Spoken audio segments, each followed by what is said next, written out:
Hello, everyone, and welcome back to the Generation Latino podcast. My name is Paul, and you are listening to season 3, episode 14. First of all, thank you so much for tuning in. As I always say, I sound like a broken record, but thank you so very much. I just want to say that the amount of love that I've been getting for the podcast has been really incredible and overwhelming. So thank you so very much. As always, I'm always trying to come up with, different topics to talk about, things that I can relate to, things that I feel other people can relate to. And this week for me has been a very challenging week as far as professionally, personally, things that I'm, dealing with on a professional level, things that I am doing personally. I'm doing my first CrossFit competition, and that has really mentally had me overthinking and whatnot. And I have been really trying to push myself to not be so hard on myself. I am someone who is extremely hard on themselves. Like, I want to always do my best. I always want to be my best. And sometimes when I don't perform at my best, I can get really down on myself. I can get very discouraging. And I'm always like, what can I do next? Like, I always want to redeem myself.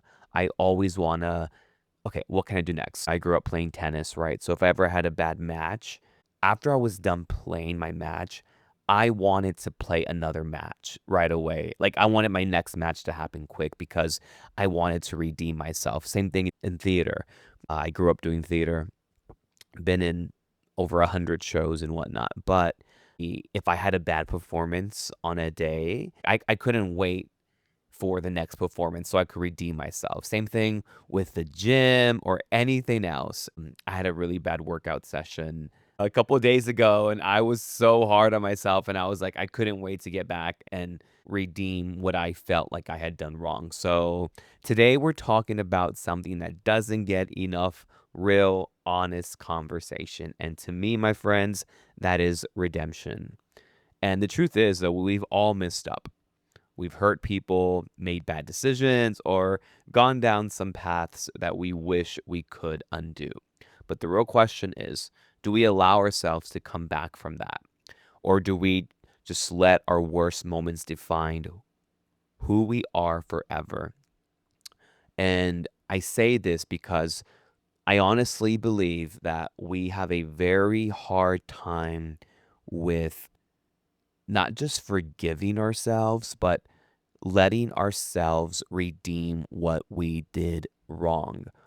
And I believe in taking accountability in what you did. I'm a very much no excuse driven individual. Like, I do not believe in excuses. I just don't. That's just how I am. That's how I function. That's how I operate. And I have a very low tolerance for people who just make up excuses after excuses after excuses. As I always say, life is extremely unfair and it's extremely rough, but the excuses I can't deal with. I just can't. And we live in a time where people just use excuses for everything. I mean, people cheat on other people and they gaslight and use excuses for that, right? So we live in a culture where excuses are a dime a dozen. They are just everywhere. But I also believe that if you are going to make up excuses for everything, that you need to have accountability for those excuses that you come up with. Again, I hear it all the time, and I have to give a shout out to my coach, my CrossFit coach Ari, she's a doctor and she's also a CrossFit coach. And this past Friday, she wasn't feeling too well, like she was sick. Well, she had lost her voice. She was recovering from being sick, and she wasn't contagious or anything like that. So she's there and she's coaching with no voice. And I was like, Ari, you're here with no voice. delivering babies, right? She's a gynecologist. I'm like, you are the epitome of no excuses. You go deliver babies. She's also a professor. She teaches first year med students and coming to coach CrossFit. Like, so these people that come up with excuses for not doing things, like, level up. Anyways, I just wanted to rant about that. But redemption is not about erasing your past, it's about taking ownership of it and choosing to become better because of it. So, again, this topic really hits home for me, and I think it's going to hit home for a lot of you listening. But I really hope you enjoyed this episode. The power of redemption, owning it, fixing it, growing up from it. Hope you enjoyed.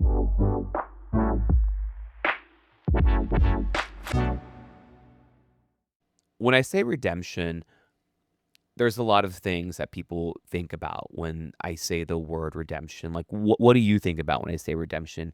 For me, redemption is coming back from something that you're not proud of, coming back from a choice you may have made that wasn't the best, a decision you made that wasn't the best, or just failing at something, right? Like, we have a hard time as a society with failure. I know I do, at least.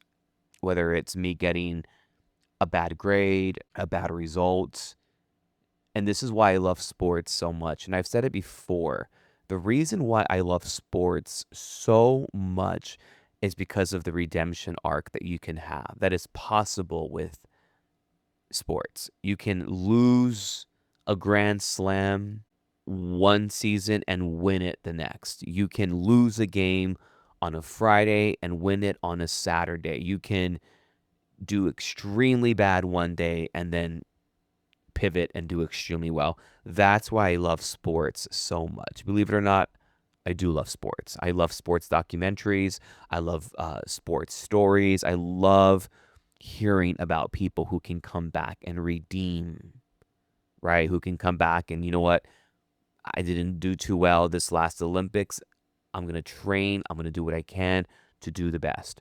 So, why does redemption matter? I believe it matters because without redemption, people stay stuck in guilt and shame. And you should not be feeling guilty or shameful for things that may have gone wrong or that you did wrong. I get it, taking accountability and owning it, but you shouldn't be stuck in that guilt or in that misery. I know a lot of people have a hard time with the shame and the guilt of their thoughts or what they did or what they don't live in that. Allow yourself some space to sit in it, like I always say, but don't drown yourself in it. And why redemption matters is because growth requires the ability to move forward. You cannot move forward unless you have forgiven yourself and understand, like, hey, I didn't do well on this. I need to move on and I need to move forward. And this is with, like I said earlier, hurting someone or making a bad decision or going down the wrong path. You know, I feel like people when they make wrong choices and they go down a path that's maybe not the best for them, they're like, well, that's all I deserve because that's the path I took. You don't deserve that. You need to be able to forgive yourself, to redeem yourself, to move forward. And if we don't believe people can change, we create a culture of judgment, not growth. This is one of my biggest issues I have with people. We live in such a judgmental world. We do. We create a culture that is very judgmental. We like to judge others. And I've been around a lot of people who suffer from addiction, who have gone down the wrong path, who have kind of really ruined their lives. They've ruined marriages, they've ruined their kids' lives. And I get it. It's easy to tell someone, well, you should do this, you should do that, and you should have done this. But for that person who's in that moment for themselves, they're not in a headspace to really hear that judgment and that negativity. So I think for us too, we need to remember not to be so judgmental when someone is going down a wrong path or maybe not making the best decisions. When it comes to redemption, as I said earlier, accountability is so important, but there's avoidance. A lot of people like to avoid what they're doing and avoid the decisions. So, what's the difference between accountability versus avoidance? Redemption starts with owning your actions. No excuses, no blaming others, just owning it. And to be honest, guys, growth begins the moment you say, yeah, I messed up and I should have done this or I could have done that. Like I said, accountability is the biggest factor with redemption. And it's like practicing for a sport or studying for a test. I'm a big scholar. I love school. I love learning. I love academics. And I knew that if I wasn't preparing myself for an exam or presentation or a paper, that I would not do well. I am someone who needs to be prepared for everything, especially when it comes to school, presentations, things like that. And there were times when I tried to wing it, or there were times when I tried to just see how it went, right? Just let it happen and let it be. But it didn't work out. I got a bad grade, I got bad critiques, and I had to own that. I had to own the fact that I wasn't prepared, that I didn't practice, that I didn't study my lines, or I didn't. And that's one thing that I love about growing up doing theater. You have to practice and you have to prepare and you have to memorize your lines. You have to know your spots on stage. You have to know what marks to hit, stage right, stage left, downstage, upstage. Like you really have to be prepared. And if you're not, it's going to show. Same thing in sports. Playing tennis, you had to prepare. You had to make sure that you were practicing your serves and your volleys and your backhands. Like you have to. I always often wonder why people struggle to redeem themselves because although I can be hard on myself, and I also know that a lot of you out there are also hard on yourselves, I am someone who loves a good redemption story. Like, I live to redeem myself. If I got a bad grade on a paper or on an assignment, yes, I was hard on myself, but I was like, okay, what's the next fucking assignment? I'm gonna fucking ace this. So that's what I love to do. But people are afraid to redeem themselves because I think there's fear of judgment. I think there's internal shame. And then there's the cancel culture mentality and pride. I think when you are in a redeeming mindset, if you did something wrong, you have to admit that there was fault in what you did and pride can get in the way. So instead of apologizing, you just don't say nothing. You don't redeem yourself. You stay stuck in that loss or in that misery or in that mindset, but you don't want to stay stuck in a space where you're not able to redeem yourself. You don't. I'm telling you right now, when you stay stuck in that prideful space, you are not going to be able to move forward with anything. And what does redemption actually look like? It looks like a lot of things, right? There's the physical part of it, there's the internal the mindset. For me, redemption looks like a genuine apology. It's not performative. It's a genuine, hey, I'm sorry. I did this wrong. I'm sorry. I apologize. I didn't mean to talk to you this way. I know for me, as I've gotten older, I've been a lot better at apologizing and being the quote unquote bigger person and making that first step of, hey, I did something wrong. Hey, my bad. I apologize. I'm sorry. Redemption also looks like changed behavior over time. It's work. You just can't expect to just go from A to Z right away. It takes work gradually and making amends where possible. I don't think every relationship needs to be fixed. I think there's just some relationships that are just not compatible. But if there is spaces where you can make amends, do it. I was recently in a situation where I got into it with a friend of mine, and it was a lot of miscommunication. communication amongst the issue that we were having. People were saying things, other parties were involved. I was upset, they were upset, and we exchanged words via text. And then once my pride was aside and my ego, I reached back out to the person, my friend, and I was like, "Hey, what's happening here?" And then we found out that it was neither of us. So we squashed it, we talked, but I'm telling you guys, what our egos can do to us is detrimental. And the pride and oh no, fuck you, fuck this person and fuck that. Like you can't always be going around with that attitude. So, you know, I was very proud that I reached out and I put my ego aside and, I said, "Hey, what's going on here? Let's talk about this." And we realized it was other people talking about us that got us into a fight. So, yes, pushed the pride aside. So, a big thing when it comes to redemption is that people really staying in that worst moment, right?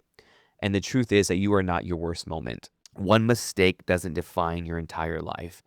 Everyone has chapters they're not proud of. Guys, for me, there are so many things that I am not proud of. Decisions, relationships that I was in, decisions that I made in relationships.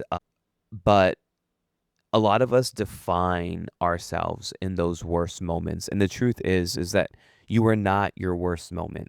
You are not your separation. You are not your divorce. You are not your bad relationship. Say you were in the worst shape of your life and you're stuck in that space or you made a bad decision money wise or whatever. That's not who you are.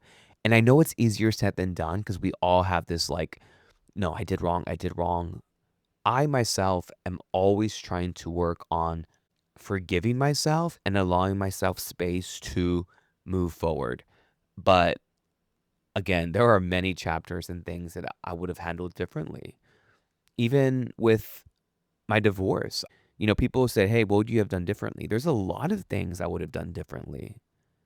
I'm an older person now. I have more years of experience, you know? And I've said this before, I don't believe in that quote, "Oh, I don't live with regrets." I do live with regrets. They don't define me, but there's things that I would change. There is. I'm not going to be like, "Oh, no, every decision I made, I stand by it." I think when you stand by every decision you make, your pride is really doing a lot of the talking. There are a lot of things that I wouldn't do that I have done. So, yeah, think about that. Redemption is proof of growth, not weakness. I think people think if I apologize, it means I'm weak. If I admit that I did something wrong, I'm weak. No, it's not that. You're growing. I think, too, as I'm talking about redeeming yourself, I think we need to be more forgiving and allow people for them to redeem themselves. I always say, "Hey, you got to look at people's redeeming qualities. What does that look like? What is someone's redeeming quality?" I work in leadership and I manage people and I oversee people and whatnot. And as I'm seeing that no one is the same, right? Everyone works differently, everyone operates differently.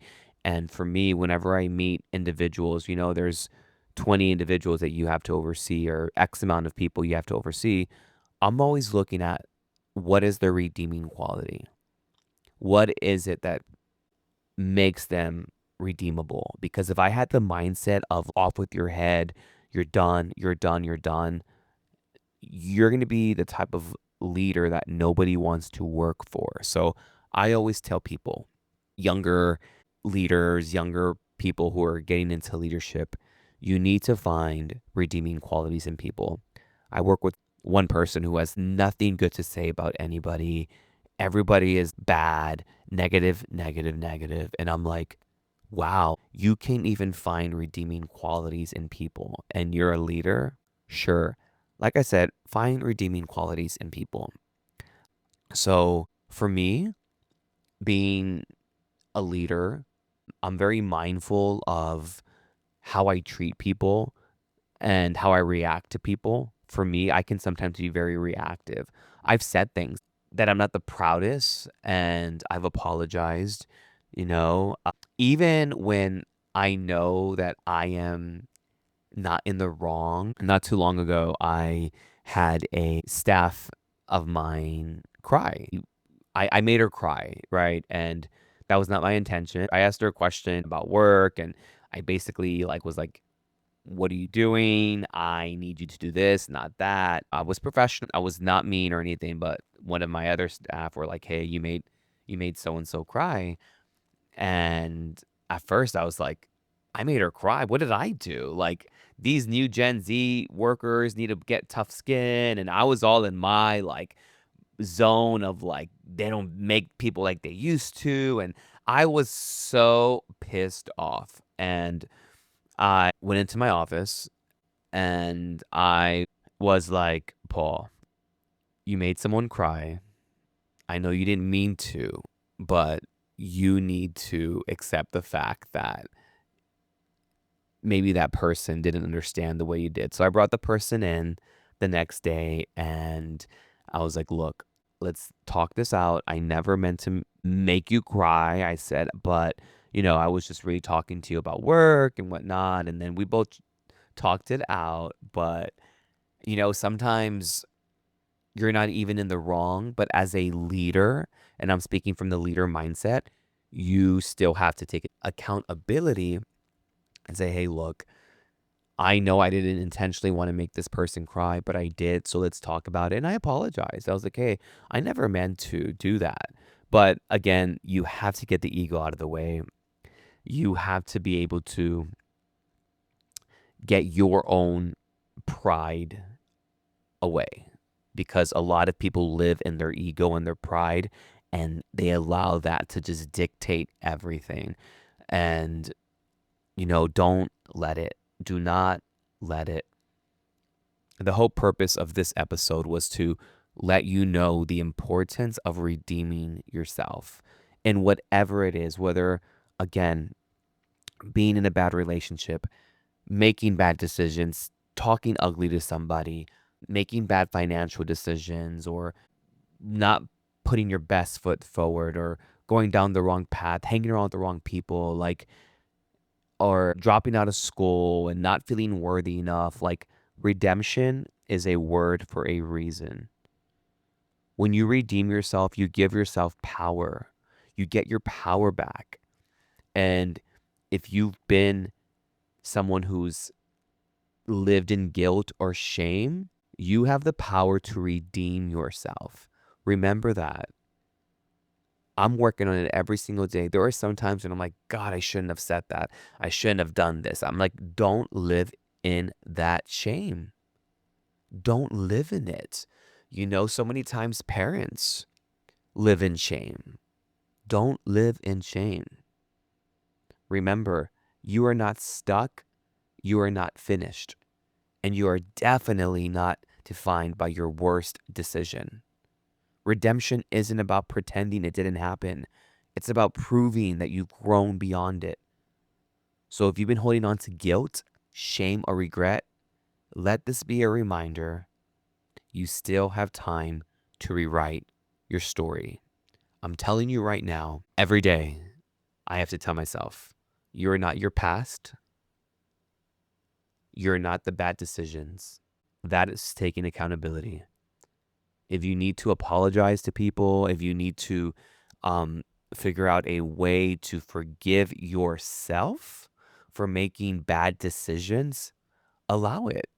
But no one should live their entire life in shame or guilt if they've realized the mistake. Now, don't get me wrong. I do believe in consequences, right? So if you made a decision and the consequences is whatever it is, you also have to live with those consequences. Whether it's extreme or not, you have to. That's just part of life. It's part of the circle of life, and it's just part of how the universe works. But anyways, guys, I want to thank you for tuning in. If you haven't, follow me on Spotify, Apple Podcast, Amazon Music, iHeartRadio. You can follow me on TikTok as well. I'm on there, but I want to just remind you again, redemption, redeem yourself. Do not allow yourself to live in shame. All right, guys, I love you, and I will see you on the next episode.